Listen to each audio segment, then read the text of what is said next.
Now here is a practical technique. The first thing you do, you must know exactly what you want in this world. When you know exactly what you want, make as lifelike a representation as possible of what you would see and what you would touch and what you would do and physically moving in such a state. For example, suppose I wanted a home, but I had no money, but I still know what I want. Without taking anything into consideration, I would make as lifelike a representation of the home that I would like, with all the things in it that I would want. And then, this night, as I would go to bed, I would, in a drowsy, sleepy state, the state that borders upon sleep, I would imagine that I am actually in such a house, that were I to step off the bed, I would step upon the floor of that house. Were I to leave this room, I would enter the room that is adjacent to my imagined room in that house. And while I am touching the furniture and feeling it to be solidly real, and while I am moving from one room to the other in my imaginary house, I would go sound asleep in that state. And I know that in a way I could not consciously devise, I would realize my house. I have seen it work time and time again. If I wanted promotion in my business, I would ask myself what additional responsibilities would be mine were I to be given this great promotion. What would I do? What would I say? What would I see? How would I act? And then in my imagination, I would begin to see and touch and do and act as I would outwardly see and touch and act were I in that position. If I now desired the mate of my life, were I now in search of some wonderful girl or some wonderful man, what would I actually find myself doing that would imply that I have found my state? For instance, suppose now I was a lady. One thing I would definitely do, I would wear a wedding ring. I would take my imaginary hand and I would feel the ring that I would imagine to be there. And I would keep on feeling it until it seemed to me to be solidly real. I would give it all the sensory vividness I am capable of giving anything. And while I am feeling my imaginary ring, which implies I am married, I would sleep. This story is told us in the Song of Songs, or the Song of Solomon. It is said, "At night on my bed, I sought him whom my soul loveth. I found him whom my soul loveth, and I would not let him go until I brought him into my mother's house, right into the chamber of her that conceived me."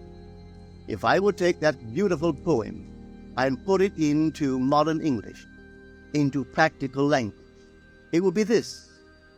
While sitting in my chair, I would feel myself right into the situation of my fulfilled desire.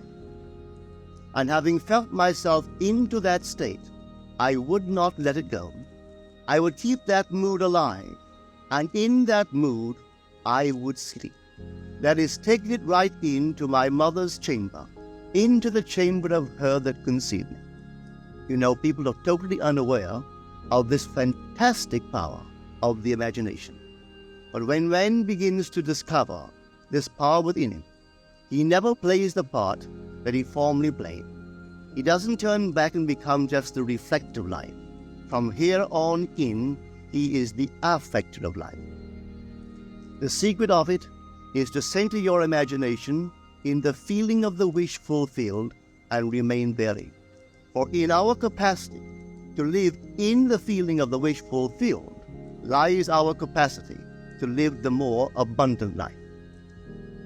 Most of us are afraid to imagine ourselves as important and noble individuals, secure in our contribution to the world, just because at the very moment that we start our assumption, reason and our senses deny the truth of our assumption. We seem to be in the grip of an unconscious urge, which makes us cling desperately to the world of familiar things and resist all that threatens to tear us away from our familiar and seemingly safe moorings. But I appeal to you to try it. If you try it, you will discover this great wisdom of the ancients, for they told it to us in their own strange, wonderful, symbolical form. But unfortunately, you and I misinterpreted their story and took it for history when they intended it as instruction to simply achieve our every objective. You see, imagination puts us inwardly in touch with a world of states. These states are existent, they are present now, but they are mere possibilities while we think of them. But they become overpoweringly real when we think from them and dwell in them. You know, there's a wide difference between thinking of what you want in this world and thinking from what you want. Let me tell you, when I first heard of the strange and wonderful power of the imagination, it was in 1933 in New York City. An old friend of mine taught it to me. He turned to the 14th of John, and this is what he read. In my Father's house are many mansions. If it were not so, I would have told you. I go to prepare a place for you. And if I go and prepare a place for you, I will come again and receive you unto myself, that where I am, there ye may be also. He explained to me that this central character of the Gospels was human imagination. That mansion was not a place in some heavenly house, but simply my desire. If I would make a living representation of the state desired, and then enter that state and abide in that state, I would realize. At the time, I wanted to make a trip to the island of Barbados in the West Indies, but I had no money. He explained to me, if I would that night, as I slept in New York City, assume that I was sleeping in my earthly father's house in Barbados, and go sound asleep in that state, that I would realize my trip. Well, I took him at his word and tried it. For 1 month, night after night, as I fell asleep, I assumed I was sleeping in my father's home in Barbados. At the end of my month, an invitation from my family came, inviting me to spend the winter in Barbados. I sailed for Barbados the early part of December of that year. From then on, I knew I had found this Savior in myself. The old man told me that it would never fail. Even after it happened, I could hardly believe that it would not have happened anyway.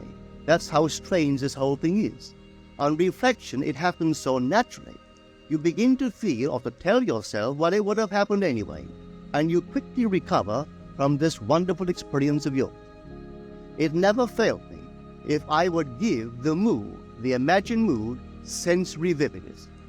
I could tell you unnumbered case histories to show you how it works, but in essence, it's simple. You simply know what you want. When you know what you want, you are thinking of it. That is not enough. You must now begin to think from it. Well, how could I think from it?